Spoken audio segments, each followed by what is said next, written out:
Како се одлучивте за овој турнир? Колку екипи настапува и како заврши? Вака, значи, постои искрено задоволство за организацијата на овој турнир. Пред се затоа што оди во чест на нашиот трагично загинат член Филип Лазаревски, на кој што навистина не можеме да се одолжиме, кој што не задлужи многу и нас и Фудбалската федерација на Македонија. И ова беше прв меморијален турнир од ваков карактер. Значи, овие денови се навршува токму една година од оваа трагична смрт на нашиот член и идејата беше наша, значи, на Академија Пандев, заедничка со родителите на загинатото момче. Турнирот помина во одлична атмосфера, сите го знаеа значењето на турнирот, имаше посебен респект. Гости ни беа бугарската екипа Лудогорец, Реал од Ниш, исто така Вардар од Скопје, Фудбалската федерација на Македонија и домашните два тима Академија Пандев и Беласица.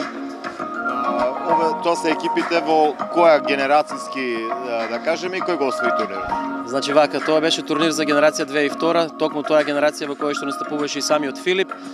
Победници на турнирот, како што видовте, екипата на Реал Ниш, во финалето победија Вардар, значи второ место е Вардар, а трето место го освои Лудогорец од Бугарија.